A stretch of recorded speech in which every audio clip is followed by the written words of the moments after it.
जो लोग आप पे तनकीद करते हैं वो तनकीद जायज़ करते हैं या व्यूज़ लेने के लिए करते हैं या उनके दिल की एक वो बुग़्ज़ होती है? ये तो मैं इन दोनों को एंजॉय करता हूँ। अगर आपकी पहली फ़िल्म कामयाब ना होती तो फिर आप क्या करते उसको? साहब जी, मेरी पहली फिल्म जो थी वो डेड फ्लॉप हुई। तो कभी ख्याल आया था कि मैं ये छोड़ दूँ? नहीं, कभी नहीं ख्याल है। मैं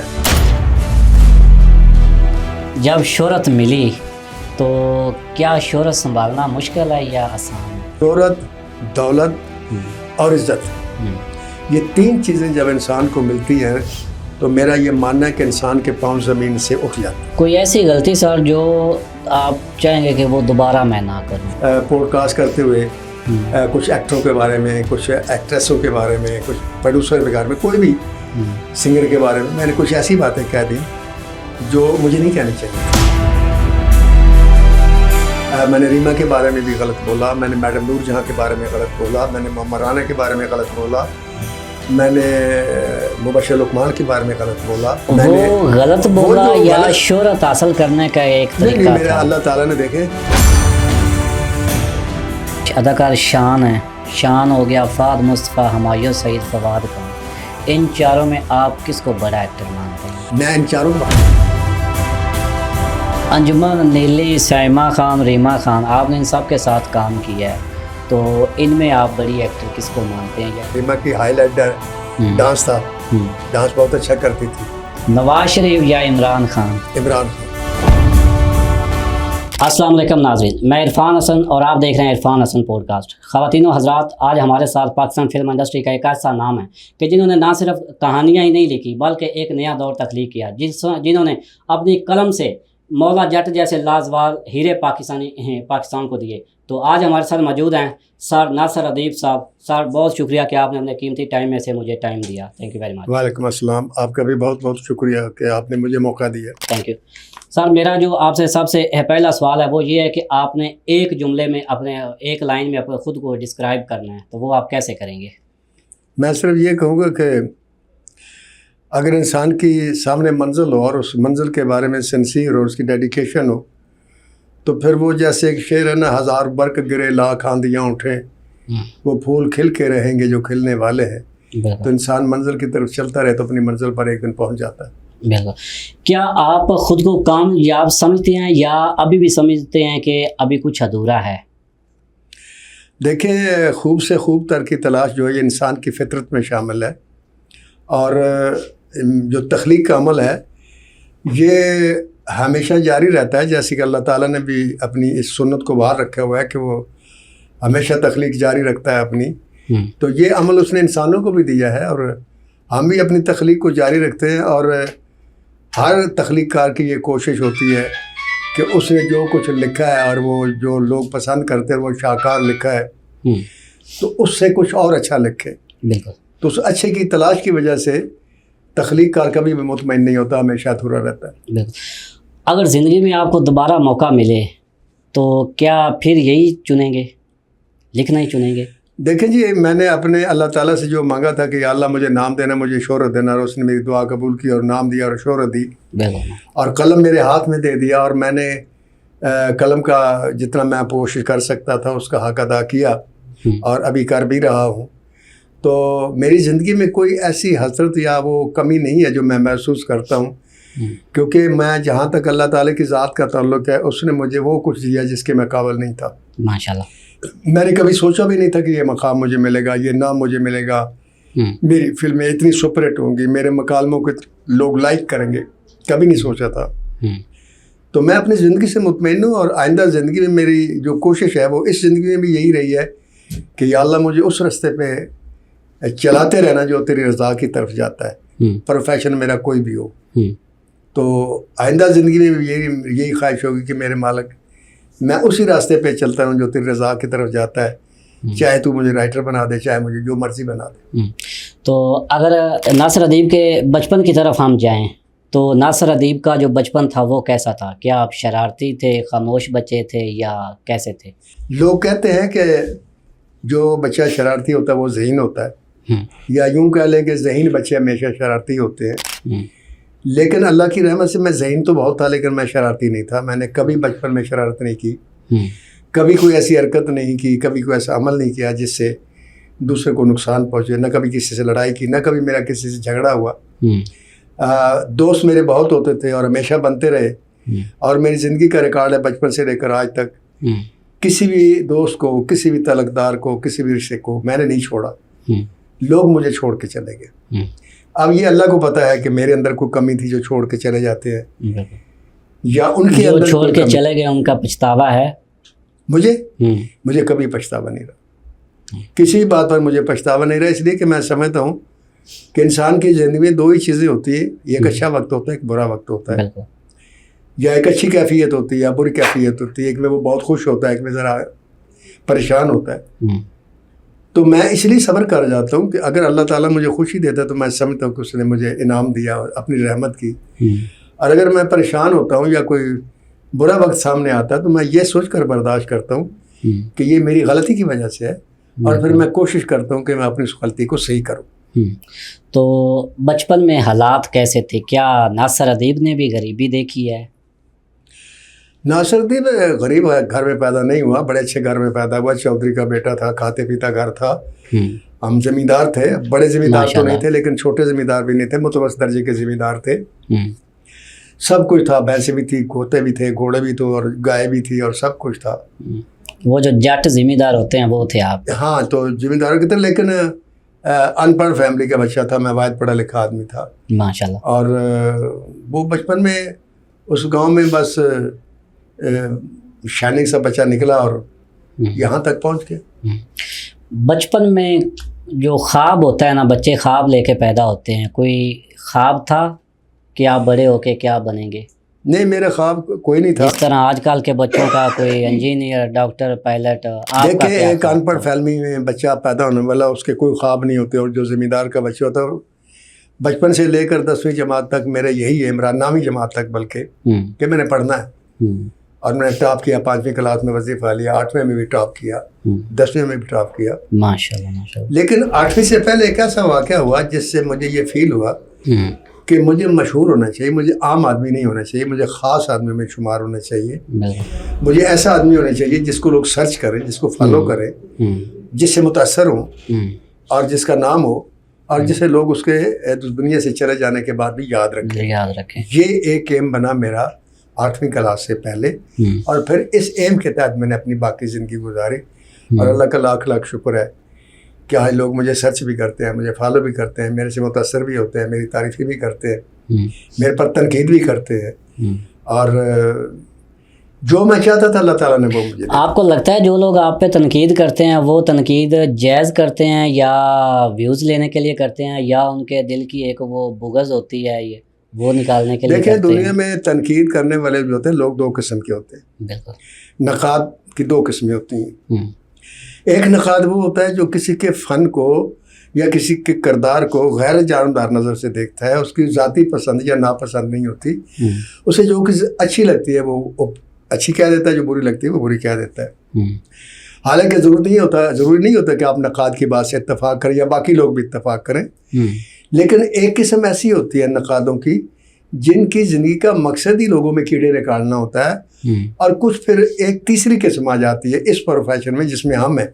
इसमें नहीं बल्कि मैं समझता हूँ जितने भी ज़िंदगी के प्रोफेशन है, वो खा कपड़ा मंडी की मार्केट हो, वो खा बर्तनों की मार्केट हो, वो खा मोबाइल की मार्केट हो, वो खा गाड़ियों की मार्केट हो, कोई भी मार्केट हो, वहाँ एक दूसरे से आगे बढ़ने की ख्वाहिश जो है ना, फितरत है इंसान की। तो वहाँ फिर कुछ लोग ऐसे होते हैं जो दूसरे को जब काम से या अपनी अहलियत से नुकसान नहीं पहुँचा सकते तो फिर उसकी बैक बाइटिंग करके, उसकी मुखालफत करके, उसकी इज़्ज़त को या उसकी शोहरत को नुकसान पहुँचाने के लिए कोई भी एक्शन या बात कर सकते हैं, वो करते हैं। तो मैं इन दोनों को एंजॉय करता हूँ, जो सही नक़ाद होते हैं उनको भी, क्योंकि मेरा मानना है कि तारीफ़ इंसान को कभी मुकम्मल नहीं करती, तनकीद मुकम्मल करती है। लेकिन बेजा तनकीद जो है उससे इंसान घबराता भी है और बाज़ दफ़ा परेशान भी हो जाता है, बाज़ दफ़ा इरिटेट होता है, बाज़ दफ़ा गुस्से होता है और बहुत रिटेलिएट करता है। लेकिन मैं रिटेलिएट नहीं करता, मैं उनके लिए दुआ करता हूँ। जब मैं देख रहा हूँ कि ये आदमी मेरी मुखालफत इसलिए नहीं कर रहा कि मेरे अंदर ये नक्स है या ये मेरी तामीरी कोई बात कर रहा है, ये मुखालफत बराए मुखालफत कर रहा है, ये इसके अंदर का हसद बोल रहा है, प्रोफेशनल जेलिसी बोल रही है। तो मैं फिर अल्लाह से दुआ करता हूँ, या अल्लाह उसे हिदायत दे और मुझे सब्र दे। मुझे तो कभी ऐसा हुआ कि कोई आप पे बिला वजह तनकीद कर रहा हो, बाद में आपने उसे फ़ोन करके या किसी के रेफरेंस से किसी भी तरह उससे कांटेक्ट किया और पूछा? नहीं, मैंने आज तक ज़िंदगी में जिसने मेरी तारीफ़ की है उसका शुक्रिया ज़रूर अदा किया है। जिसने तनकीद किया उसको कभी मैंने फ़ोन करके ये नहीं कहा कि तुमने ऐसा क्यों किया। मैं उसके हाल पर छोड़ देता हूँ। उसकी एक वजह है, वजह ये कि जो आपकी बुराई कर रहा है, जिस जेलसी के तहत कर रहा है, उसको आप अगर कहेंगे कि यार मेरी मुखालफत ना करो तो आप छोटे हो जाएंगे। आप उसे करने दें, क्योंकि उसने बाज नहीं आना। बिल्कुल, वो जब तक उसे अल्लाह हिदायत नहीं देगा वो बाज नहीं आएगा। लिहाजा उसको करने दें, नो प्रॉब्लम। तो जब सर आप फिल्म इंडस्ट्री में आए हैं तो घर वालों की तरफ से क्या रिएक्शन था? घर वालों के माँ बाप ने मुखालफत की या सपोर्ट किया, या वो नासिर अदीब को माँ बाप किस फील्ड में देखना चाहते थे? मेरे वाले साहब चाहते थे कि मैं माल पटवारी हो जाऊं, क्योंकि उनका मसला सबसे ज़्यादा माल पटवारी से ज़ाहिर जिम्मेदारों का तो पाला पड़ता रहता है ना रेवेन्यू से। या उनकी ख्वाहिश थी कि मैं पुलिस में भर्ती हो जाऊँ, सिपाही हो जाऊँ, लेकिन मैं उनकी ये ख्वाहिश पूरी न कर सका क्योंकि ये मेरा मिशन नहीं था। जहाँ तक मेरी वालदा का ताल्लुक है, मेरी वालदा ने कभी मुझे नहीं कहा कि तुमने ये बनना है या वो बनना है। मेरी वालदा मेरे से प्यार करती थी, जो मैं मांगता था वो देती थी, और हर हाल में मेरा साथ देती थी। और मैं समझता हूँ मेरी वालदिनी हर बच्चे की माँ जो हर हाल में उसका साथ देती है। सबसे पहला साथ आपका इस फील्ड में आपकी वालदा ने दिया? जी, पढ़ाई के लिए, क्योंकि मेरे वाल साहब पढ़ाई के भी मुखालिफ थे। वो कहते थे कि 10 कर लिए काफ़ी, अब सिपाही हो जाए या माल पटवारी हो जाए, आगे पढ़ने की ज़रूरत नहीं है। लेकिन मेरी ख्वाहिश थी और मेरी माँ ने साथ दिया। और एक मेरे भाई थे, भाई शेर मोहम्मद उनका नाम था, उन्होंने मेरा साथ दिया और फिर जो मैंने मांगा उन्होंने मुझे दिया और मैं आगे चलता गया। तो इस फील्ड में जब आप आए तो सबसे पहली जो आपकी कमाई थी वो कितनी थी और कहाँ पे वो खर्च की थी? कुछ नहीं, मैं जब शुरू में आया हूँ पाकिस्तान फिल्म इंडस्ट्री में तो लोग मेरे से कहानियाँ सुनते थे, पैसे तो कहाँ देने थे। खाना खिला दिया, सिगरेट मंगवा दिए, चाय मंगवा दी और कहानी सुन ली। ना कहानी सुनानी आती थी और ना ही कहानी उस वक्त लिखनी भी आती थी। बहरहाल शौक था, मैं चलता रहा, कोई पैसा नहीं लिया, मुफ्त में काम करता रहा। और यहाँ मैं इस फील्ड में आने के बाद चूँकि क्लर्क हो गया था अपना रोटी रोज़ी कमाने के लिए, क्योंकि मेरे वालिद साहब इस पेशे के ख़िलाफ़ थे और मेरी वालदा को कोई इतराज़ नहीं था, ना भाइयों को इतराज़ था। तो फिर जो पहली फ़िल्म मैंने लिखी ज़िंदगी में, उसका मुझे 4000 रुपये मिले। माशाल्लाह। और वो कहाँ पे खर्च किए थे? जी, वो खर्च कहाँ पे किए थे? मतलब होता है ना, बंदे को पहली कमाई आती है, बंदे को शौक होता है। मैं शुरू से खर्चीला नहीं हूँ। मसलन खर्चीला से मुराद ये है कि मैं अपनी ज़ात पर कभी खर्च नहीं करता। पूरी लाइफ मेरे में ये मेरा रिकॉर्ड है, ना मैंने अपने कपड़े ख़रीदे हैं, ना मैंने कभी अपना जूता ख़रीदा है। ये सब मेरे बच्चे मुझे लेकर देते हैं। जब बच्चे छोटे थे तो वाइफ करती थी ये मेरी शॉपिंग। तो उसके बाद जब बच्चे बड़े हो गए उसके बाद तो फिर मैंने कभी सोचा भी नहीं कि शॉपिंग भी होती है। वो बच्चे खुद ही मुझे गर्मियों के कपड़े भी ले देते हैं, सर्दियों के भी ले देते हैं, बल्कि बाहर से कपड़े ऐसे जो आज तक मैंने पहने भी नहीं।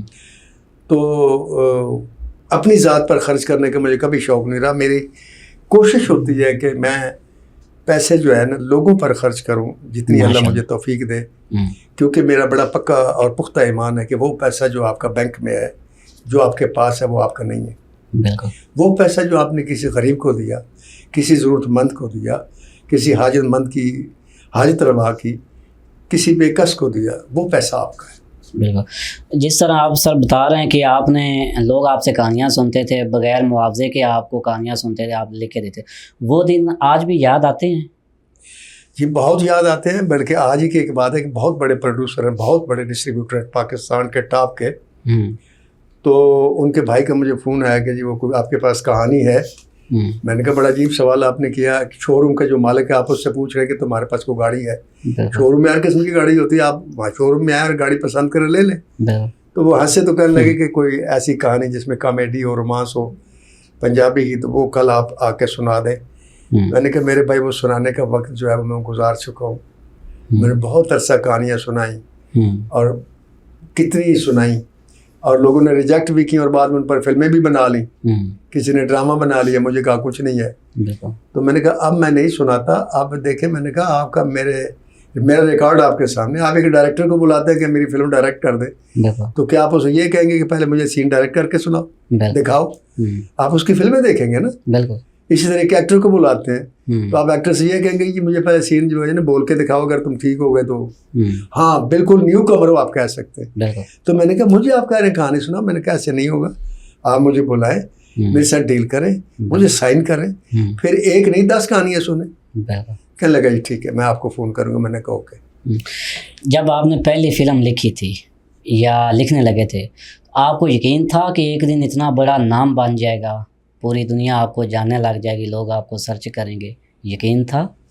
साहब जी एक बात मैं अक्सर कहा करता था, जब मैं पैदल चलता था और क्लर्क था उस वक्त, कोई कहानी भी नहीं थी, तो लोग मेरे ऊपर, वो गाड़ी गुजरती थी मट्टी पड़नी और ये वो, तो मेरे साथ मेरे एक दोस्त होते थे फजल अहमद फैज़, अल्लाह उनको ज़िंदगी दी, अभी भी वो जिंदा है। तो साथ उनके भाई होते थे नज़र हुसैन भट्टी, वो मेरे क्लास फेलो थे। तो मैं अक्सर एक जुमला उनसे बोलता था, मैंने कहा यार ये जो लोग आज मेरे पास से गुजर रहे ना गाड़ी की धूल उड़ाते हुए, इनको नहीं पता कि ये आदमी कौन है, मैं अपने बारे में, इनको ये नहीं पता मैं कौन है। मैंने कहा एक वक्त आएगा जब ये लोग गाड़ी रोक कर मुझे कहेंगे आप नासरुद्दीन है, तो मैंने कहा मेरे से सलाम भी लेंगे। अच्छा ये जब बात कहता था तो यकीन कोई नहीं था, जैसे एक इंसान की आदत होती है ना फाड़ मारने की, वो अपने बारे में ये मैं फाड़ मारता था। बस मेरे अंदर एक ये फीलिंग थी कि मैं कुछ बनूंगा, क्या बनूंगा ये कोई पता नहीं था। तो वो एक फीलिंग, वो मैं अक्सर बात करता था उनसे। तो वो फिर अल्लाह ताला वो वक्त लाया, फिर मैं जब आज मैं होता तो लोग गाड़ी रोकते हैं, बिल्कुल ऐसे नासरुद्दीन साहब आप अच्छा फिर मिलते हैं अल्हम्दुलिल्लाह। अच्छा सर, अगर आपकी पहली फिल्म कामयाब ना होती तो फिर आप क्या करते उसको? साहब जी मेरी पहली फिल्म जो थी वो डेड फ्लॉप हुई, मैंने उसके डायलॉग लिखे थे, उस फिल्म का नाम था मंगेतर। कहानी नज़ीर चौधरी की थी और डायलॉग मेरे थे, कहानी तो मुझे आती नहीं थी, वो समझते थे ये नया डायलॉग मेरे कहते थे अच्छे हैं। लेकिन तब कभी ख्याल आया था कि मैं ये छोड़ दूं? नहीं, कभी नहीं ख्याल आया। मैंने आपको बताया ना पहले, जब आपने कहा एक जुमले में बताएं कि आप अपनी मंजिल मुकर्रर करें कि मैंने ये बनना है, उसके बाद फिर मत सोचें कि दाएं से क्या आवाज़ आ रही है, बाएं से क्या आ रही है, पीछे से क्या आ रही है, आप चलते रहे, सामने फोकस मंजिल पर रखें, अल्लाह आपको मंजिल पर पहुंचा देगा, जैसे मैंने किया। कभी पछता रहे, पहली फिल्म मंगेतर डेड फ्लॉप हुई, दूसरी फिल्म फिर मैंने डायलॉग लिखे, उसका नाम था आशिक लोग शुदाई, मेजर सोच साहब की कहानी, वो भी डेड फ्लॉप हुई। फिर तीसरी फिल्म मैंने लिखी मुल्तान खां, उसके भी मुकालमे लिखे, वो भी डेड फ्लॉप हुई। और फिर चौथी एक और फिल्म थी अल आसफा, उसकी कहानी नहीं थी, वो मेरे नावल पर फिल्म शुरू हुई थी, उसमें मेरा मरकजी ख्याल था, वो भी डेड फ्लॉप हुई। तो 4 फिल्में डेड फ्लॉप हुई मेरी। उसके बाद वैशी जट आई, ये 5वीं फिल्म थी। तब जब वैशी जट आई तो जिंदगी बदल गई। आज वैशी जट आई तो फिर पीछे मुड़ के नहीं देखा, उसने पूरी ट्रेंड उठा के रख दी, उसका नया ट्रेंड दे दिया। जहाँ पंजाबी फिल्म खत्म होती वहाँ से मैंने शुरू की थी और उसको आखिर तक कायम रखा। फिर तमाम राइटरों ने, राइटरों तो नहीं, मैं राइटरों को तो इल्ज़ाम नहीं देता, तमाम प्रोड्यूसर डायरेक्टरों ने राइटरों को उसी तरफ लगाने की कोशिश की। और वो राइटर जो बेपनाह अच्छे थे, जिनमें हजी कादरी जैसे, जिनको मैं पंजाबी का शेक्सपियर मानता हूँ राइटर, वो भी थे। तनवीर काज़मी जैसा राइटर था, अजीज़ मीठी जैसे राइटर थे, तनवीर काज़मी जैसे राइटर थे, मोहम्मद कमाल पाशा जैसा राइटर, आगा असम तसाल जैसा राइटर और आगा इम्तियाज़ कुरैश जैसा राइटर। ये वो राइटर थे जो कमाल राइटर थे, अहमद राय साहब। लेकिन उनको उन्होंने इधर लगा दिया कि जैसे नासरुद्दीन वैशी जट की ऐसी लिखो। अब साहब सर उनका अपना स्टाइल था, बिल्कुल हर किसी का अपना स्टाइल, वो अपना स्टाइल भूल गए, तो मेरे स्टाइल में चल नहीं सके, तो मैं आगे निकल गया। बिल्कुल बिल्कुल। जब शोहरत मिली तो क्या शोहरत संभालना मुश्किल है या आसान है? कैसा शोहरत संभालना सर बहुत ही मुश्किल है। कैसे? शोहरत, दौलत और इज्जत, ये 3 चीज़ें जब इंसान को मिलती हैं तो मेरा ये मानना है कि इंसान के पाँव ज़मीन से उठ जाते हैं। फिर इंसान वो खला में ऐसे ऐसे हाथ पाँव मारता है।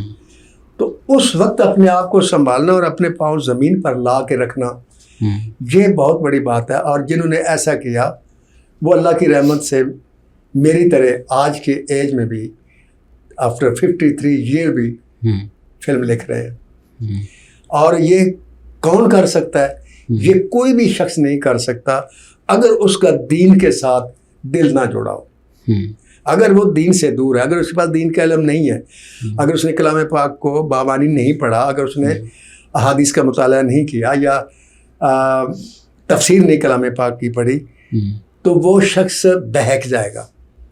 या शराब पिएगा या नशा करेगा या औरतबाजी करेगा, जुआ खेलेगा, रेस खेलेगा, अपना पैसा बर्बाद करेगा, अपना जहन बर्बाद करेगा, और एक दिन होगा कल लाश हो जाएगा, फिर उसको कई बीमारियां लग जाएंगी, हार्ट अटैक हो जाएगा, कोई बीमारी लग जाएगी, अपने आप को बर्बाद कर लेगा। ज़िंदगी में सबसे बड़ा धोखा किसने दिया, और अगर आज उसको आप जवाब देना चाहें तो क्या देंगे? देखिए जी, धोखा तो मुझे बहुत से लोगों ने दिया, लेकिन मैं आज उनका जिक्र नहीं करना चाहता, क्योंकि जिन्होंने धोखा दिया वो इस दुनिया से जा चुके हैं। मैं अब उनको हर रोज़ उनके लिए मग़फ़िरत की दुआ करता हूँ। माशाल्लाह। क्या उस धोखे ने आपको बदल दिया है? नहीं, उस धोखे ने मुझे बदला नहीं। उस धोखे ने मुझे एक बात सिखाई कि हज़रत अली करमुल्लाह वजह के कौला के डरो उस आदमी से, उस आदमी के शर से जिस पर तुमने कभी कोई एहसान किया।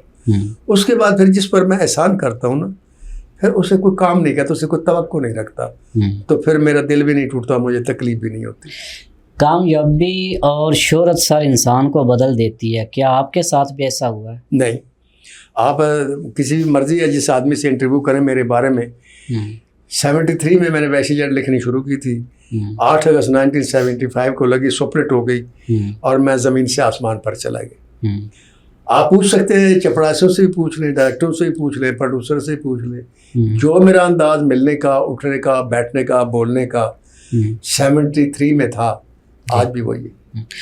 कभी किसी ने कभी मैंने किसी से अपने आप को बड़ा नहीं समझा, कभी मैंने किसी से ये नहीं मैंने सोचा कि ये मेरे से कमतर है। मैंने हर एक को इज्जत दी, हर एक को रिस्पेक्ट दी। और क्या कभी किसी ने आपको हकीकत का आईना दिखाया है? ये बड़े नक़ाद होते हैं जो तनकीद करते हैं, वो मुझे अपना आईना दिखाते हैं जिसमें मुझे अपना असर चेहरा नज़र आता है, मैं उनका शुक्रिया अदा करता हूँ। मैंने आपको पहले बताया ना कि तारीफ़ इंसान को बेराह करती है या गुमराह करती है, तनकीद मुकम्मल करती है, क्योंकि जब तक तनकीद उस्ताद है आपका, तनकीद आपको बताती है आप कहाँ गलत जा रहे हैं। उस वक्त जो साथ होते हैं ना, वो लोग ये कहते हैं हाँ नहीं जी नासिर साहब आप जो कर रहे हैं ठीक कर रहे हैं, लेकिन नहीं, जो नक़ाद होता है वो बताता है आप नहीं ठीक नहीं कर रहे, आप गलत कर रहे हैं। लिहाजा मैं फ़ौरन अपनी गलती की इस्लाह करता हूँ। क्या आपको लगता है कि आज के फ़नकारों में यही कमी रह गई है? जी, मेरे फ़नकारों में नहीं बल्कि शोबस के तमाम लोगों में तकरीबन ये कमी है, और उसकी एक वजह है, ये वाहिद शोबा है जो एक दिन में इंसान को तख्ते से तख्त पर ले जाता है, और एक ही दिन में तख्त से तख्ते पर भी ले आता है। अब इसमें देखिए करोड़पति कितने लोग हैं पाकिस्तान में, अरबपति भी लोग हैं, लेकिन आप उनके नाम नहीं जानते। आप ये कभी पूछने की जरूरत महसूस नहीं करेंगे कि ये कहाँ से आया। मसलन आपने देखी है कि मिल है, ये फलां आदमी की मिल है, मसलन सैगल की मिल है, नवाज शरीफ की मिल है, फलां की मिल है, आप नहीं सर्च करेंगे उसको कि अच्छा ये कहाँ से आया, क्यों नहीं, बस ठीक है मिल अमीर आदमी है। लेकिन नासिरुद्दीन के बारे में आप जरूर पूछेंगे ये कहाँ से है, जैसे आप सवाल भी कर रहे हैं कि इंटरेस्ट होता है ये कैसे हो गया, नासिरुद्दीन कैसे बन गया। तो ये जो चीज़ है ना, ये इंसान के अंदर एक नशा सा पैदा करती है कि एकदम देखो ना, एक आदमी को कोई जानते नहीं, वो आदमी जो मुझे अपने दफ्तर में नहीं दाखिल होना चाहते, वैसे जट के बाद जनाब उठकर मिलते थे, तो दिमाग तो ख़राब होता है ना इंसान। लेकिन मैंने उस वक्त को याद रखा जब मैं इस दरवाजे के बाहर बैठा होता था चपरासी के बाहर, मैं उस वक्त को नहीं भूला। वो चपरासी मुझे चाय पिलाता था, वो पानी पिलाता था, वही खाना भी खिलाता था। तो वो लोग जो थे मैंने सक ये मेरी इज्जत नहीं कर रहे, ये वक्त की इज्जत कर रहे, ये अल्लाह की इज्जत कर रहे। अल्लाह ने मेरे पर अच्छा वक्त अल्लाह ने दिया, ये उसकी कदर करते हैं। ठीक है, ये भी एक नेकी है, करनी चाहिए। कोई ऐसी गलती सर जो आप चाहेंगे कि वो दोबारा मैं ना करूं? मैंने जब पॉडकास्ट शुरू की, मुझे चूँकि पता नहीं था ना मेरा ये तजर्बा था, अब तो अल्लाह ताला का लाख लाख शुक्र है कि मुझे तजर्बा आ गया। तो शुरू में मेरे से कुछ गलतियाँ हो गई। मैंने पॉडकास्ट करते हुए कुछ एक्टरों के बारे में, कुछ एक्ट्रेसों के बारे में, कुछ प्रोड्यूसर के बारे में, कोई भी सिंगर के बारे में मैंने कुछ ऐसी बातें कह दी जो मुझे नहीं कहनी चाहिए थी। जो आपने... मैं ये नहीं कहता कि मैंने उन पर इल्ज़ाम लगाया, मैंने कोई इल्ज़ाम नहीं किसी पर लगाया, किसी के किरदार कुशी नहीं की। मैंने रवानी में एक हिस्ट्री के तौर पर एक बात कर दी, लेकिन बाद में जब उनका रिएक्शन आया तो मुझे एहसास हुआ कि हर सच बोलने के लिए नहीं होता। लिहाजा उसके बाद मैंने उसको बिल्कुल हमेशा के लिए खाने को बंद कर दिया। जो आपने अदाकारा रीमा के बारे में बोला था, मैंने जो भी बोला था, देखिए रीमा की फ़ाइल बंद हो चुकी है, जो फ़ाइल दाखिल दफ्तर हो चुकी है उसे खोलने की ज़रूरत नहीं है। मैंने रीमा के बारे में भी गलत बोला, मैंने मैडम नूर जहाँ के बारे में गलत बोला, मैंने मोहम्मद राना के बारे में गलत बोला, मैंने मुबशर लुकमान के बारे में गलत बोला, मैंने जावेद शेख के बारे में भी गलत बोला। वो गलत बोला या शोहरत हासिल करने का एक तरीका नहीं, मेरा अल्लाह ताला ने देखे, अब देखिए ये तो लोग इल्ज़ाम लगाते हैं इमरान खान पर भी कि इमरान खान को तो शोहरत की ज़रूरत नहीं है। अल्लाह ताला ने मुझे नाम दिया हुआ है, इतनी इज्जत दी है, इससे ज़्यादा क्या मुझे मिल सकती है कि मैं किसी के बारे में कोई गलत बात करके शोहरत कमाऊँ। ऐसी कोई बात नहीं। मेरा अपना यूट्यूब चैनल है, उस पर मेरे 200 से ज़्यादा पॉडकास्ट नशर हुए हैं। एक भी पॉडकास्ट ऐसा नहीं जिसमें किसी के बारे में कंट्रोवर्शियल बात हो।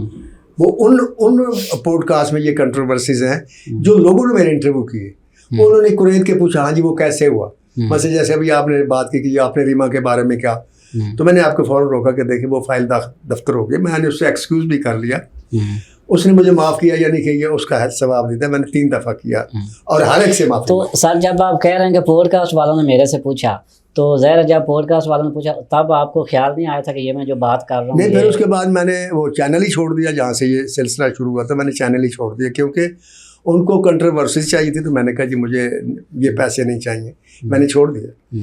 तो इसलिए छोड़ा कि मैं नहीं करता था, तो आज मैं नहीं करता। लेकिन और मैं जो अपने पॉडकास्ट करता हूँ, मेरी 20 मिनट से लेकर 30 मिनट की पॉडकास्ट होती है। आप यकीन करें इतने प्यार से लोग सुनते हैं, इतने प्यार से कि आपकी सोच होगी। और मैं अकेला बोलता हूँ, इसमें तो आप मेरा इंटरव्यू कर रहे हैं ना, वहाँ कोई नहीं होता, ना कोई लड़की होती, ना कोई बंदा होता है, मैं अकेला शुरू करता हूँ, एक बार बोलता चला जाता हूँ। तो उसमें कभी कंट्रोवर्सीज नहीं है क्योंकि वो मेरा अपना चैनल है। अगर ये शोहरत होती या जैसे लोग कुछ कहते हैं कि आप डॉलरों के शौक में कर रहे हैं, तो फिर ये कंट्रोवर्सी तो फिर मैं अपने चैनल पे करता ना। मैं लोगों के चैनल लोगों के लिए क्यों करता, मैं अपने लिए करता ताकि मेरे चैनल जो है ना उसमें रेटिंग बढ़ जाती और मुझे पैसे आ जाते। अपने चैनल पर तो मैंने ऐसे एक भी प्रोग्राम नहीं किया और मैं करूँगा। ये भी तो हो सकता है ना कि अपने चैनल पे कोई सवाल पूछने वाला होगा तो फिर आप कहेंगे ना, अगर आप खुद ही करेंगे तो लोग तो कहेंगे कि ये सस्ती शोहरत के लिए कर रहे हैं। तो आपको एक बहाना मिल गया कि किसी ने सवाल किया है। नहीं, बहाना नहीं मिल गया, सवाल करते आप, जैसे आप सवाल कर रहे हैं तो मैं जवाब दे रहा हूँ। क्या पता अगर ये मैं इससे बात से तौबा न कर चुका होता या मैं अल्लाह से माफ़ी न मांग चुका होता, तो आपने जो सवाल किया था यहाँ से मैं जो मर्जी शुरू हो जाता है बात करने, उसको और बढ़ा चढ़ा कर बात। कुछ लोग कहते हैं कि वो पॉडकास्ट ही स्क्रिप्टेड था, हैं? कुछ लोग कहते हैं कि जिसमें आपने रीमा के बारे में बात किया वो पॉडकास्ट स्क्रिप्टेड था, इसलिए आपने वो हीरा मंडी का भी जिक्र किया तो सारा किया। उस पर आप क्या कहना चाहेंगे? नहीं, मैंने कोई किसी पॉडकास्ट से ना कभी कोई फायदा उठाया, ना कभी नहीं सोचा मैंने आपको पहले बताया ना कि अगर ये बातें करूँ, सारी बातें तो मुझे बहुत सारी बातें पता है ना, मैं वो सारे अपने पॉडकास्ट में अपने चैनल पे कर सकता हूँ। कोई ये मुझे चैलेंज नहीं करेगा कि ये आपने गलत कहा। तो कोई ऐसी कहानी आप हमारे व्यूअर्स को भी सुना दें। नहीं, आपके व्यूअर्स को मैं कहानी क्यों सुना दूँ, फिर बात वही ना किसी की दिल आज़ारी हो जाएगी तो फिर अच्छी बात नहीं होगी। और देखिए मैं आपको बताऊं कि कंट्रोवर्सी करके आप पैसा ना कमाएं, बिल्कुल, अदरवाइज आप करके पैसा कमाएं। उसकी वजह ये है कि अगर आप ऐसी बात करते हैं जो किसी की इज्जत उछालते हैं या किसी के बारे में उसकी शख्सियत का कोई ऐसा पहलू सामने ले आ जाते हैं जो लोगों को नहीं पता। मैं मिसाल के तौर पर हीरा मंडी का आपने जिक्र किया, फ़र्ज़ करो यहाँ पाकिस्तान फिल्म इंडस्ट्री में इतनी हीरोइन आई, 25, 30, 40 के करीब हीरोइन गुजर गई, उनमें कुछ फौत हो गई, कुछ जिंदा हैं, अपनी रिटायर ज़िंदगी गुजार रही हैं, तो उनके बारे में हर एक को नहीं पता ये कहाँ से आई हैं। अगर आप या मैं उनको नगा करना शुरू कर देंगे, ये वहाँ से आई, ऐसे आई, ये था, वो था, फलां था, तो उनके बच्चे, उनकी औलादें, उनके रिश्तेदार उनको बार बार सवाल करें, अच्छा आप वहाँ थे? अब मासूम बच्चा जो आज पैदा हुआ है, जो 10 साल का या 12 साल का, उसको तो नहीं पता ना मेरी माँ या मेरी दादी या मेरी नानी कहाँ से आई थी, तो उसको भी हम बता देंगे कि भाई तुम्हारी नानी या दादी ऐसी थी, तो ये नाकाबिले माफ़ी जुर्म है। तो इससे आप पैसा क्यों कमाएंगे? बिल्कुल ऐसी ये पैसा किसी की इज्जत से खेल कर जो कमाना है, इससे बेहतर है कि ना कमाएं। और मैं आपको लिख कर देता हूँ, आपका नया चैनल है, आप बना रहे हैं ना, आप इसमें अमल करके देखें अल्लाह आपको बहुत देगा इंशाल्लाह इंशाल्लाह। लोग सच सुनना चाहते हैं, लेकिन लोग जो हैं, देखें लोगों की तो आदत है ना कंट्रोवर्सी मिल जाना। जैसी जरा सी बात, जैसे मोमना इकबाल का मसला आया, ये आजकल पिंकी का मसला आया, कोई उसको उछालते हैं लोग, और यूट्यूबर उसको लेकर का फायदा उठाते हैं। और यूट्यूबर उसको लेकर चलते हैं, कई अजीबो बुरी बातें करते हैं। उन्वान होगा कि वो शाह महमूद कुरैशी फौत हो गए, मतलब ये क्या, शाह महमूद कुरैशी फौत हो गए आपने लिख दिया, अगर फर्ज को उसका कोई चाहने वाला है, कोई रिश्तेदार है, वो पड़े उसको हार्ट अटैक हो जो मर जाए, उस मौत के जिम्मेदार भी आप। तो आप सिर्फ इसलिए कि आपके यूट्यूब चैनल को लोग देखें, आप उन्वान ऐसे लगा देते हैं जो गलत होता है, तो ये बहुत बड़ा जुर्म है। मैंने एक इंटरव्यू दिया, उसमें एक मोहतरमा जी उन्होंने इंटरव्यू लिया, खातून थी वो, उन्होंने जनाब उन्वान लगा दिया कि नासिरुद्दीन ने कहा कि वो जो औरत थी वो एक रात का 70 लाख रुपया लेती थी। हालांकि ऐसी मैंने कोई बात ही नहीं की, मैंने बात कुछ और की थी। मैंने बात ये की थी कि वो लोगों के ज़हन है ना, कहीं भी जा सकते हैं, लोगों के अपने अपने ज़हन है, कहीं पे भी लेके जा सकते हैं। उस लगा दिया वो उसका। फिर वो उसके बाप का मुझे फ़ोन आया, उसने काफ़ी मुझे बुरा भला भी कहा, वो राइट था और बाप था। तो मैंने कहा भाई आप इस पॉडकास्ट को देखें, अगर इसमें ये चीज़ है तो ज़रूर मेरे साथ बात करें, उन्वान को छोड़ दें। लेकिन लोग उन्वान लगा देते हैं, एक ऐसी पिक ढूंढ के उधर कर दिया इधर कर दिया, तो मैं नहीं समझता कि ये कोई वो ठीक काम कर रहे हैं। आप जो भी पैसा आपकी जेब में आता है ना, आपको उसका हिसाब देना पड़ेगा, जो आप खर्च करते हैं उसका भी, जो आप कमाते हैं उसका भी। आप पहला सवाल ये होगा कि आपने पैसा या दौलत कैसे कमाई, कहाँ से कमाई।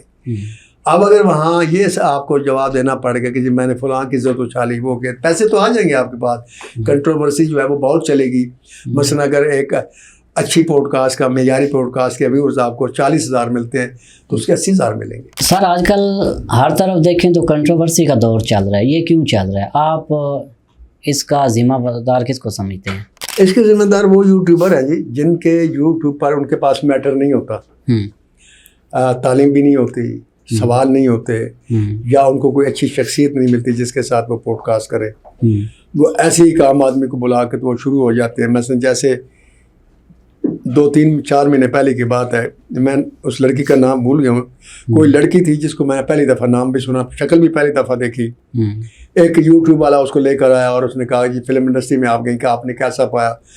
वो जो शुरू हुई फिल्म इंडस्ट्री, जी फिल्म इंडस्ट्री तो एक मॉडर्न चकला है जी, वहाँ तो कोई लड़की आगे जा ही नहीं सकती जब तक किसी पर बेड पर ना जाए, तमाम लोग ऐसे करते हैं, ये करते हैं, वो करते हैं। एक तूफान बदतमीज़ी वो बड़ा चला, क्योंकि उसमें बातें थी, उसने पैसे कमाए, ठीक है। तो लेकिन उसके बाद फिर ये किसी हद तक हकीकत भी है या आप इसको कैसे? नहीं देखिए, मैं आपको बता दूं, दुनिया में आप शोबिस को छोड़ दें, किसी लड़की पर, खूबसूरत लड़की की तरफ मुतवज्जो होना, उस पर रह जाना, या उससे प्यार करना, या उसके साथ ताल्लुकात की ख्वाहिश करना, दोस्ती की ख्वाहिश करना, ये हर मर्द की फितरत है। जो मानता नहीं वो झूठ बोलता है। वो हाँ आप हो, हाँ कोई और हो, सिर्फ वली बच सकता है इससे, पैगंबर बच सकता है, मैं आप नहीं बच सकते। ये एक फितरी ख्वाहिश है। अब ये शोबिस में चूँकि हम लोग हर वक्त खबरों में रहते हैं, हमारी लड़कियों की तस्वीरें छपती हैं, फिल्मों में आती हैं, उनके वो फोटो सेट लगते हैं, उनके इल्म में होता है हर बंदे के। आप देखें जो तमाम दफातर हैं, मसलन बैंक्स हैं, वहाँ लड़कियाँ नहीं होती। बिल्कुल आती हैं। आपका क्या ख्याल है, वहाँ जो वहाँ ऑफिसर हैं उनको लड़कियाँ पसंद नहीं आती होंगी? वैसे तो यूनिवर्सिटीज मेल ओनर है उनके दफ्तरों में होती हैं, ये चैनल है वहाँ लड़कियाँ होती हैं, और ये जहाँ भी किसी भी शोबे में हर जगह अब तो लड़कियाँ होती हैं ना। बिल्कुल आपका क्या ख्याल है, वहाँ लड़कियों के पीछे मर्द नहीं आते होंगे, वहाँ ख्वाहिश नहीं करते होंगे? 100% करते। लेकिन बुराई और अच्छाई जो है ये ना फिल्म इंडस्ट्री में है, ना चैनल पे है, ना किसी और बैंक में है। अच्छाई और बुराई मेरे और आपके अंदर है। बिल्कुल ऐसी बात है। जो लड़की अंदर से मजबूत है, दुनिया का कोई भी आदमी उसको हरासा नहीं कर सकता, नॉट एट ऑल। मेरा ईमान है, जब तक कि वो उसको लाइसेंस नहीं देती अपने रवैये से। आप लाइसेंस दे, अल्लाह ताला ने तो एक बड़ी क्लियर आयत नाज़िल की हज़ूर नबी करीम सल्लल्लाहु अलैहि वसल्लम की अज़वाजात के बारे में कि तुम्हारे पास जब कोई आदमी दरवाजे पर आए तो उसके साथ नरम लहजे में बात मत करना, ताकि उसके अंदर जो बीमारी है वो बाहर ना आ जाए। ये एक इंटरनेशनल लॉ बना दिया अल्लाह ताला ने हर औरत को मर्द की बदफितरती और बदकार नज़रों से बचने के लिए, कि आप जब मर्द से बात करती हैं जो नामहरम है, वो आपका ऑफिसर है, आप मतलब की बात करें, आप उसको बगैर किसी वजह के स्माइल मत दें, आप बगैर किसी वजह के बात को न बढ़ाएं। उसने अगर पूछा आपने जो काम कर किया था वो आपने कर लिया, अगर आपने किया तो आप कहें जी मैंने कर लिया, नहीं किया तो कि सॉरी मैं नहीं कर सकी, मैं अभी कर देते। अब जब बात बढ़ाते हैं आप, लंबा करते हैं, लाइसेंस देते हैं, तो फिर आप दूसरे को ब्लेम नहीं दे सकते। तो ये हर जगह है। मैंने देखे, मुझे 53वां साल है पाकिस्तान फिल्म इंडस्ट्री में, आप यकीन करें ना, मैंने आज तक किसी डायरेक्टर को, किसी प्रोड्यूसर को, किसी एक्टर को, मैंने किसी लड़की को हरासा करते हुए ना देखा, ना मैंने सुना। अब किसी की पर्सनल दोस्ती अगर हो जाती है लाइकिंग, तो उसको आप चैलेंज नहीं कर सकते। वो तो वो एक दूसरे का प्यार है ना। सभी और संतोष में हुआ शादी होगी, नीर सुल्ताना दर्पण में हुआ शादी होगी, मोहम्मद अली ज़ेबा में हुआ शादी होगी, ये तो चलता है। ये और ये प्यार मोहल्लों में भी होता है, ये फिल्म इंडस्ट्री में नहीं होता, ये हर जगह होता है, ये मस्जिद में भी हो सकता है, ये मौलवी के भी हो सकता है, ये कोई जरूर नहीं। अगला सवाल मेरा सर ये है कि क्या आप सैयद नूर को राइटर मानते हैं? बिल्कुल मानता हूँ। मुखालफत में मैं कभी कभी गुस्से में कह देता था, आज से बहुत पहले की बात है, कि मैं उसे राइटर नहीं मानता, लेकिन वो राइटर है, उसने बड़ी अच्छी फिल्में लिखी हैं। और राइटर है तो फिल्में लिखता है ना, राइटर है तो फिल्में बनाता है ना। वैसे तो नहीं चूड़ियाँ बनती ना, वैसे कसम बनती है ना, जीवा बनती है ना, महाजाजन बनती है ना, मेहंदी वाले हाथ बनती है ना, डाकू रानी बनती है, ऐसे नहीं बनती। अच्छा सर, राइटर है, लेकिन हम अपने प्रोफेशनल जेलसी में कभी कभी कह देते हैं कि यार नहीं नहीं, लेकिन हकीकत ये है कि राइटर है, लेकिन वो राइटर से डायरेक्टर बहुत अच्छा है, सर बहुत अच्छा डायरेक्टर। तो सर ये जो अदाकार शान है, शान हो गया, फाद मुस्तफ़ा, हमायूं सईद, फवाद खान, इन चारों में आप किसको बड़ा एक्टर मानते हैं? ये सवाल ऐसा है कि आपके सामने मैंने मुख्तलिफ फ्रूट रख दिए, सेब रख दिए, केला रख दिया, आलू बुखारा भी रख दिया, मैंने आम भी रख दिए, और चलगोज़े रख दिए, बादाम रख दिए, पिस्ता रख दिया, खुरमानी रख दी। और अब मैं आपसे कहता हूँ कि हर फ्रूट ही एक से अलग है, कि आपको सबसे ज़्यादा क्या पसंद है। ये आपकी ज़ाती पसंद तो हो सकती है कि आप कहें जी मैं आम ज़्यादा खाता हूँ, बिल्कुल, लेकिन आप ये नहीं कह सकते ये सबसे अच्छा फ्रूट है, क्योंकि हर फ्रूट का अपना जायका है। जो आम का है वो अमरूद का नहीं है, जो अमरूद का है वो आलू बुखारा नहीं, जो आलू बुखारा है वो खुरमानी नहीं, जो खुरमानी है वो केला नहीं है। ये चारों एक्टर परफेक्ट एक्टर है, शान, फवाद खान, फाद मुस्तफ़ा और हमायूं सईद, ये चारों इस कैलिबर के एक्टर हैं कि इनको आप कोई भी कैरेक्टर दें ये उसको निभा सकते हैं। इनमें बड़ा एक्टर आप किसको मानते हैं? मैं इन चारों को बड़ा एक्टर मानता हूँ, क्योंकि मैं उस एक्टर को बड़ा एक्टर मानता हूँ जिसको जो भी रोल दिया जाए वो उसको निभा सके। इन चारों में ये अहलियत है कि आप इनको रोमांटिक रोल दे दें ये निभा लेंगे, इनको एक्शन रोल दे देंगे ये निभा लेंगे। मसलन सुल्तान राय साहब थे, बड़े एक्टर थे, लेकिन वो एक्शन थे, वो रोमांटिक नहीं कर सकते थे। इन चारों जो ये हीरो हैं, इनमें ये खूबी है, ये रोमांटिक भी हैं, लोग इनको रोमांटिक भी पसंद करते हैं। अगर एक रोमांटिक फिल्म आपने लिखनी हो और उसमें इनमें चारों में से किसी एक को एज आ हीरो लेना हो, तो इन चारों में से किसको लेंगे? देखिए वो तो मैं जब फिल्म लिखूंगा अपने कैरेक्टर को डिसाइड करूंगा, लेकिन बेसिकली ये डिसीजन डायरेक्टर का होता है। हम उसको सजेस्ट कर सकते हैं कि ये रोल, मसलन मैंने हीर रांझा लिखी तो मेरे से शहजाद रफ़ीक ने पूछा कि इसमें रांझा मैं किसको बनाऊं आपके ख्याल में। मैंने कही मेरे ख्याल से आप फवाद खान को ले लें। उसने कहा ठीक है, लेकिन फवाद खान उनके काबू नहीं है, नहीं साइंस होगा, वो पिछले 2 साल से फिल्म बंद है। तो सर सुल्तान राइज का आपने जिक्र कर दिया, तो मेरा ये सवाल भी था कि सुल्तान राइज से जो आपकी पहली मुलाकात है वो कब हुई और कहाँ हुई, और क्या वो हकीकत में भी ऐसे इतने ही दलेर थे? जी हकीकत में तो वो खैर बहुत दलेर था। मेरी उसके साथ जो पहली मुलाकात हुई वो तो बड़ी अजीबोगरीब किस्म की थी, क्योंकि वैशी जट का पहला सीन था। तो अल्लाह जन्नत बख्शे हसन अस्की साहब ने मुझे कहा कि यार ड्रामे का सीन है ये लिखो, क्योंकि प्रोड्यूसर मुझे डायलॉग राइटर के तौर पर नहीं लेना चाहता था, तनवीर काज़मी साहब को लेना चाहते थे। तो अस्करी साहब ने को उन्होंने 5000 रुपया भी दिया तनवीर काज़मी साहब के लिए, लेकिन वो मेरे से मोहब्बत करते थे, मैं उनकी दरियाफ्त भी हूँ, मैं उनका शागिर्द भी हूँ, और आज जो कुछ भी उनकी जूतियों को तो फैल हूँ। तो उन्होंने मुझे कहा कि यार ये ड्रामे का सीन लिखो, और जब ये शो पिक्चराइज होगा तो लोग तारीफ़ करेंगे तो मैं कहूँगा ये नासिर अदीब ने लिखा है, तो फिर तुम डायलॉग राइटर भी हो जाएगा। मैं कहा जी ठीक है। वो सारी रात मैं लगा रहा, और सारी रात लगने के सुबह उनका असिस्टेंट है, मैंने उसको एक सफ़ा से पकड़ा दिया, मैंने कहा ये सीन है। कहता जी बस यही है, मैंने कहा यही है, वो लेके चला गया। घंटे बाद आगा साहब अस्करी साहब आ गए मुझे लेने। मैं उस वक्त नेशनल होटल में मिंट की रोड पर कहानी लिख रहा था। 2 रुपये रोज़ कमरे का किराया था उस वक्त, ये 73 की बात बता। नीचे कहता यार मैंने तुम्हें इतना वो तुम्हारे लिए रिस्क लिया, सब कुछ किया, और तुमने सीन लिखा और 4 मकान में लिखकर मुझे दे दिए, इतना बड़ा ड्रामे का सीन था। मैंने कहा सर मुझे इससे बेहतर सीन मैं नहीं लिख सकता, आप ऐसा तनवीर काज़मी साहब से लिखा लें, मुझे गाड़ी से उतार दे। कहने लगा नहीं मैं तुम्हें इसलिए लेने आया कि आगा साहब ने तुम्हें बुलाया। आगे गए तो सुल्तान राय साहब बैठे थे, 30-40 आदमी फाइटर वगैरह एक्टर सब बैठे हुए। तो वहाँ फिर जब उनके मिला तो कहता अच्छा तो नासिर लतीफ़ साहब तुसी हो? मैंने कहा जी अच्छा अच्छा अच्छा माशाल्लाह। अनपढ़ हो के पढ़े लिखे हो? मैंने कहा जी मैंने डबल MA की। अच्छा अच्छा, बड़ा मजाक उड़ाया। मैं समझ गया कि इन्होंने मेरी बड़ी बेइज्जती करें। तो मैंने कहा सर बात ये है कि मैंने जो सीन लिखा है अगर आपको पसंद नहीं तो ठीक है, मैं जा रहा हूँ, आप जिससे मर्जी हो लिखवा लें। कहता नहीं ठहरे बात आप ये है कि जिस हाथ से आप लिखते हैं वो हाथ मुझे दिखा दें। तो हाथ आगे बढ़ के मेरा दायां हाथ पकड़ लिया, उसे चुम्मा फिर सीने से लगाया और फिर हसन अस्करी से कहा कि देखिए अगर तुम चाहते हो कि सारी ज़िंदगी हिट रहो, इसको न छोड़ो। ये उन्होंने दाद दी, ये उनके साथ मेरी पहली मुलाकात थी। तो क्या सुल्तान राय नए लोगों को आसानी से कबूल कर लेते थे? सुल्तान राय ने कभी किसी पे एतराज़ नहीं किया कि जी आप ये वाहिद एक्टर है जिसको मतलब जिसने कभी कहानी नहीं सुनी, जिसने कभी ये नहीं कहा मेरा रोल ऐसे क्यों है वैसे क्यों है। अगर कैफी साहब ने उनको मारना शुरू कर दिया तो वो मार खा लेते थे।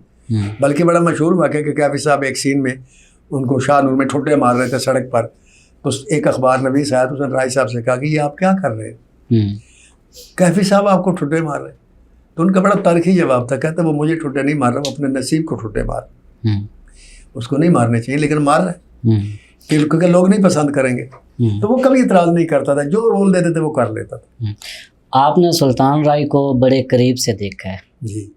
तो लोग कहते हैं कि सुल्तान जो आपने फिल्म मौला जट है उसको सुल्तान राय की एक्टिंग से नहीं, उसकी जो उसके लिखारी थे उसकी वजह से उसको मिली है। देखिए मौला जट के डायलॉग आप इसको क्या समझते हैं कि सुल्तान राय की कामयाबी मौला जट या वैशी जट थी या उनका अपना एक नहीं? सुल्तान राय मेरी फिल्म से पहले भी सुपरहिट हो सकते थे। मेरे से पहले उनकी बशीरा फिल्म रिलीज़ हुई, बड़ी सुपरहिट की। बाबल रिलीज़ हुई, यार देश पंजाब दे रिलीज़ हुई।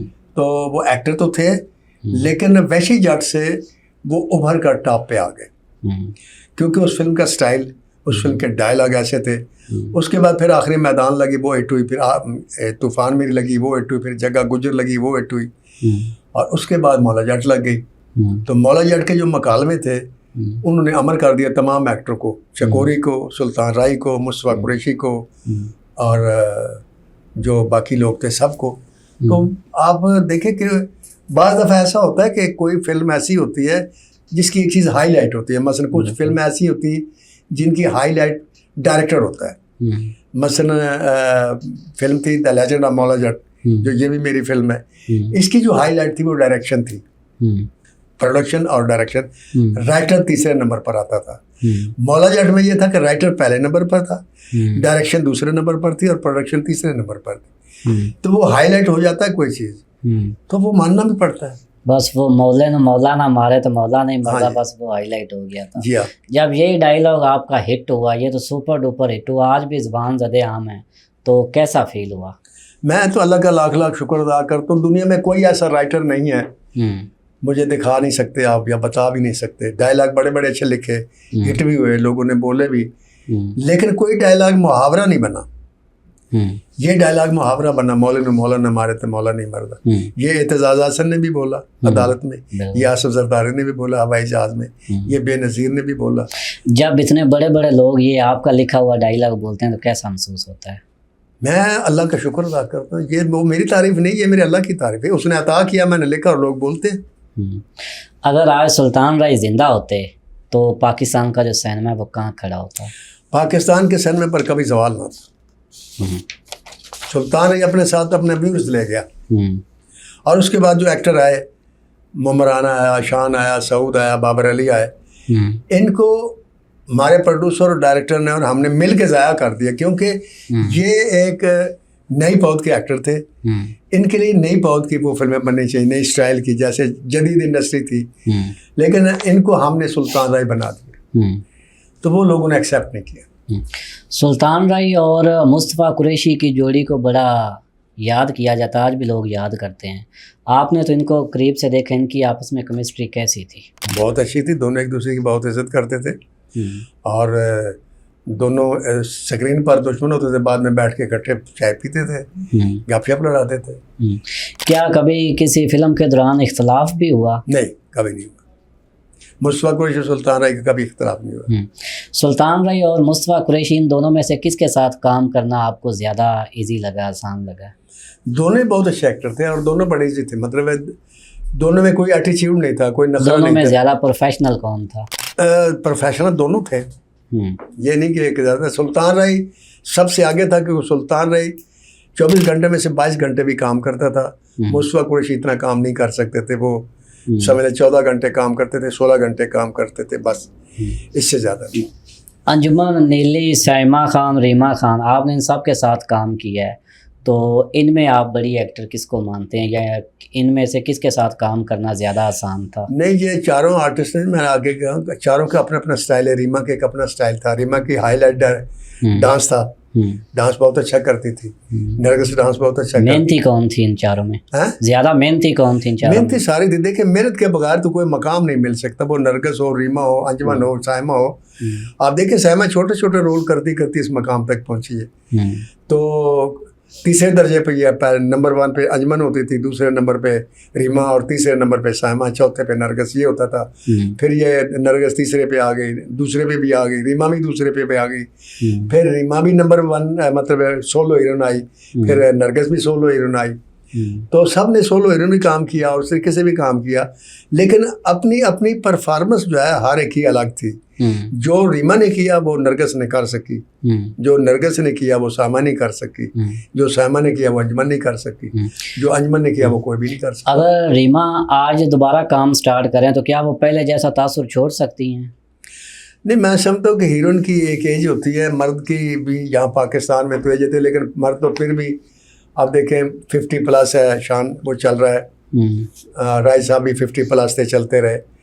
लेकिन हीरोइन जो है वो जब 40 को क्रॉस करती है या 40 के करीब पहुंचती है, मैं नहीं समझता कि हीरोइन जो है उसको दोबारा हीरोइन के तौर पर आना चाहिए। हाँ, वो करेक्टर रोल में आ सकती है, जैसे अंजुमन चौधरानी में आई थी, जैसे अब मुखो में वो साइमा आ रही है। इस किस्म के किरदारों में रीमा भी आ सकती है। कोई ऐसी फिल्म हो जिसका आपको उसकी एक्सपेक्टेशन ज़्यादा थी लेकिन वो उतनी हिट नहीं हो सकी? वो एक फ़िल्म थी जिसका नाम था मेला, और वो मुझे एक्सपेक्टेशन बहुत थी, लेकिन चूँकि इंटरवल वो नहीं किया आगा हसन नकवी साहब ने ज़िद में आके जो मैं चाहता था, लिहाजा मुझे यकीन था कि इंटरवल पर ये फ़िल्म जो है इंटरवल तक सुपर हिट होगी। जब इंटरवल की रील चलेगी तो फिल्म लोग पसंद नहीं करेंगे, और वही हुआ। लेकिन सेकंड हाफ फिर अच्छा था, उस फिल्म ने बिजनेस बहुत अच्छा किया, अवार्ड भी मिला। लेकिन जो अगर वो इंटरवल वो होता जो मैंने सोचा हुआ था या जो मैंने उनको सुनाया था, तो मेला मौला जट से बड़ी फिल्म होती। 90 की दहाई में लॉलीवुड काफ़ी आगे जा रही थी, फिल्में भी आ रही थी, तरक्की भी कर रहे थे, सिनेमाज में लोगों का रश भी था। आज हम सिनेमाज को भी देखते हैं वो वीरान पड़े हैं। इसकी वजह आप किसको समझते हैं? कंपटीशन बहुत ज़्यादा आ गया, या लोग बॉलीवुड की तरफ माइल हो गए हैं? आप इसका जिम्मेदार राइटर को मानते हैं, डायरेक्टर को, हुकूमत को, किसको? नहीं, इसमें आप किसी एक चीज़ को नहीं कह सकते। इसमें हुकूमत भी जिम्मेदार है, इसमें हमारी इंडस्ट्री के डायरेक्टर भी जिम्मेदार है, इसमें हम राइटर भी जिम्मेदार हैं, और इसमें प्रोड्यूसर भी जिम्मेदार है, स्टूडियो ओनर भी जिम्मेदार है। क्योंकि स्टूडियो ओनर ने अपनी लैब को, अपने सिस्टम को, अपने साउंड सिस्टम को अपडेट नहीं किया, अपने एडिटर को अपडेट नहीं किया। पहले फिल्म बनाता था, हर स्टूडियो ओनर फिल्म बनाना छोड़ गया। इसी तरह जो डायरेक्टर थे उन्होंने वक्त के साथ अपने आप को नहीं बदला, अपनी कहानी को नहीं बदला। इसी तरह राइटर जो थे वो भी उसी रो में बहते रहे, 80 के दौर में चलते रहे, 90 के दौर में चलते रहे।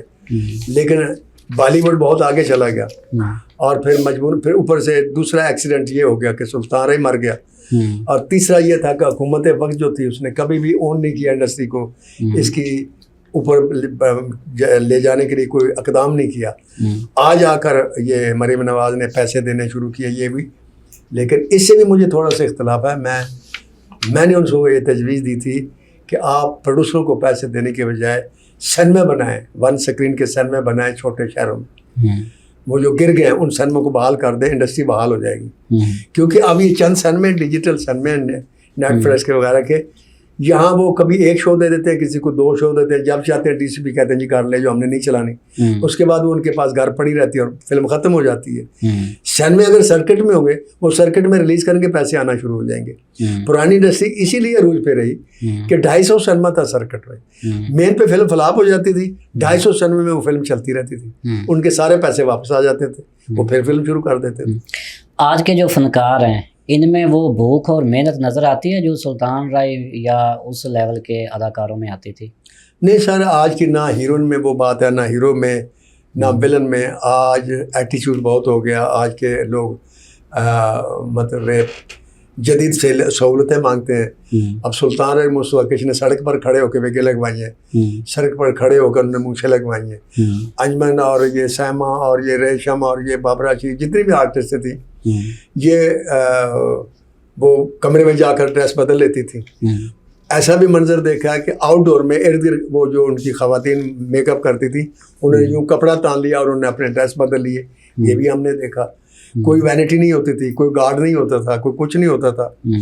लेकिन आज का एक्टर जो है थोड़ा सैल हो गया, उतना वो उसमें वो एनर्जी नहीं रही जैसे हिंदुस्तान में अक्षय कुमार में है। क्या वो एनर्जी सोशल मीडिया ने कम कर दी है?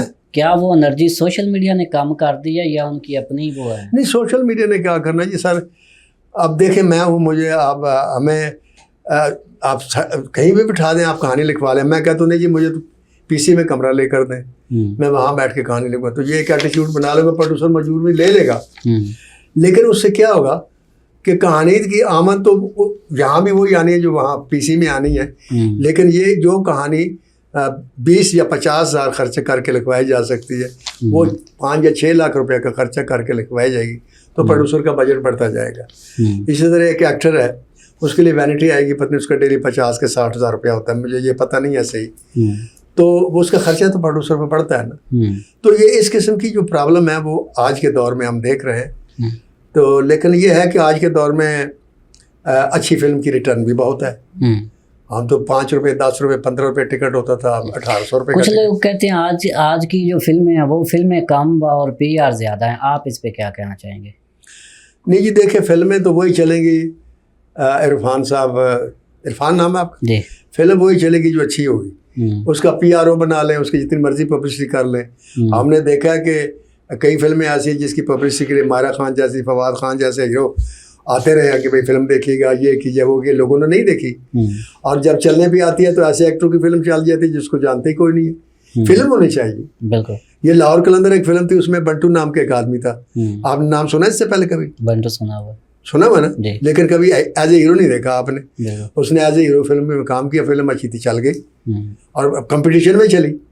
तो कहने का मकसद फिल्म अच्छी होनी चाहिए। फिल्म एक अच्छा लतीफ़ा है। अच्छा लतीफ़ा आप जहाँ भी सुनाएंगे लोग हंस पड़ेंगे, बुरा लतीफ़ा कहीं भी बैठ के सुना दे लोग नहीं हंसेंगे। किस शख्सियत की सबसे ज़्यादा कमी महसूस होती है आज? जी, सुल्तान राय की। आज के जो हीरो हैं इनमें आप किसको सुल्तान राय समझते हैं या उस? देखें जी, ये कहानी पर डिपेंड करता है। मैंने आपसे बताया ना, आप एक्शन रोल फवाद खान किया, मौला जट का रोल किया, रिकॉर्ड तोड़ काम किया, रिकॉर्ड तोड़ बिजनेस किया। नूरी नाथ का रोल किया हमजा बासी ने, दारो नदनी का रोल किया मामा मालिक ने, मुका का रोल किया मायरा खान ने। लोगों ने अप्रूव किया, फिल्म चली और इंटरनेशनल लेवल तक चली।